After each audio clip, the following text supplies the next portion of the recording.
Bismillahirrahmanirrahim. Assalamu alaikum everyone. My name is Farhad Jan. I am clinical psychologist as well as the trainer. Welcome you everyone in the Learners Academy, and we are studying the course of psychological testing and measurement that is roundabout at the end. And previously we discussed some of the tests with reference to the achievement field of the achievement, and in today's lecture we are going to discuss the multicultural testing. Like other types, we have the some of the psychological tests which are used with the people from the different cultural backgrounds.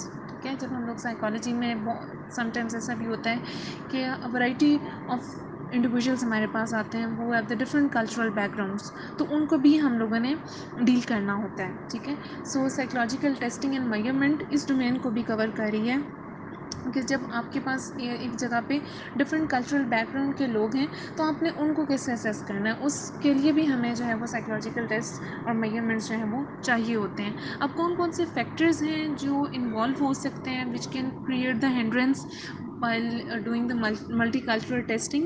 इसमें एक चीज़ है कि language barrier आ सकता है, because लोगों की अगर culture different है तो हो सकता है उनमें लैंग्वेज डिफरेंसेस भी हैं. Then is the speed. ठीक है, स्पीड एबिलिटी, हर किसी की स्पीड एबिलिटी एक जैसी नहीं हो सकती. रीडिंग एबिलिटीज़ वेरी कर सकती हैं. Familiarity with the content of the test. ठीक है, अब हो सकता है कि वो पर्सन उस कंटेंट से इजीली फेमिलियर ना हो. ठीक है, तो these are the some of the factors which may create hindrance, which may create problem while administrating और यूजिंग द कल्चरल टेस्टिंग.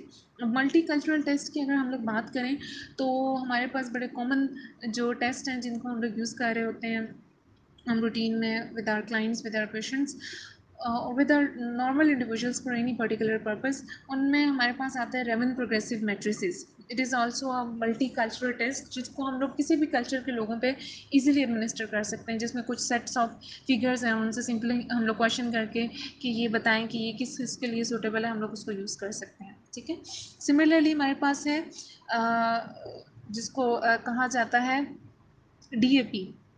ठीक है, ड्रॉ पर्सन टेस्ट. ठीक है, DPT भी उसे कहते हैं. ठीक है, सो उसमें सिंपल आपने किसी इंडिविजुअल को कहना है कि आपने पर्सन ड्रॉ करना है. इसी तरह से HTP है. ठीक है, that is the human tree person test, sorry house tree. ठीक है, वो भी आप किसी भी इंडिविजुअल को सिंपली कह सकते हो कि जी आपने एक हाउस और एक ट्री और एक पर्सन को ड्रॉ करना है. इसी तरह से HFD है.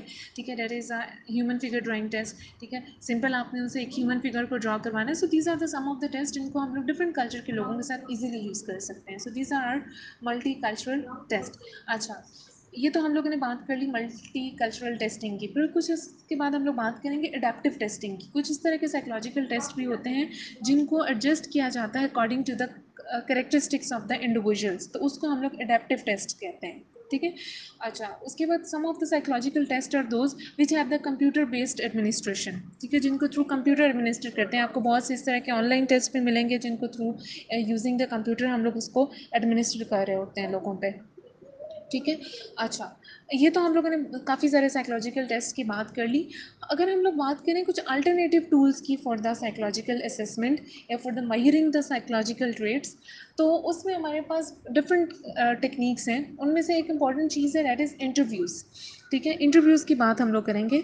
ठीक है, जिसको एज अ कॉमनली जो है ना इसको as a tool of assessment जो है हमारे यहाँ इसको यूज़ किया जाता है for the different purposes. In the clinical settings भी यूज़ करते हैं, इन द एजुकेशनल सेटिंग्स भी यूज़ करते हैं, इनको वोकेशनल सेटिंग्स में भी यूज़ किया जाता है. ठीक है, for the different purposes. Different types of interviews आज हम लोग उनको डिस्कस करते हैं कि कौन कौन सी टाइप्स हैं जो कॉमनली यूज हैं. उनमें से हमारे पास कुछ आते हैं evaluative interviews. Evaluative interviews are those that are conducted with the individuals in form of face to face conversation to evaluate about something, to evaluate any phenomena, to evaluate any event. जो evaluation purpose के लिए interviews होंगे उनको इवेलुएटिव interviews कहेंगे.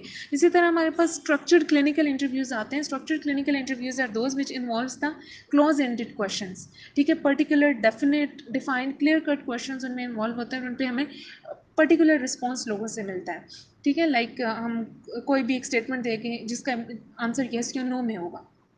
ठीक है, या फिर वो थोड़ा सा उसको ब्रीफली एक्सप्लेन करके बता देंगे. तो एक स्ट्रक्चर्ड फॉर्म में हमारे पास क्वेश्चंस है, पर्टिकुलर लिस्ट ऑफ क्वेश्चंस है जो हम लोग यूज़ करते हैं अपने जो भी हमारा टेस्ट टेकर है उसके साथ। इसी तरह से केस हिस्ट्री इंटरव्यूज़ भी होते हैं। These are the those interviews which are conducted with the purpose to identify और to make the diagnosis about the any mental disorder in any individual, ठीक है, जिसमें डिटेल केस हिस्ट्रीज ली जाती हैं, उनकी detail information about their problem जो है या about any of their mental disorder, उसके हर एस्पेक्ट को कवर किया जाता है, ठीक है। फिर इसी तरह से एम्प्लॉयमेंट इंटरव्यूज़ भी होते हैं। Employment interviews are those which are conducted particularly with the purpose to recruit और to select any individual as the employ, ठीक है।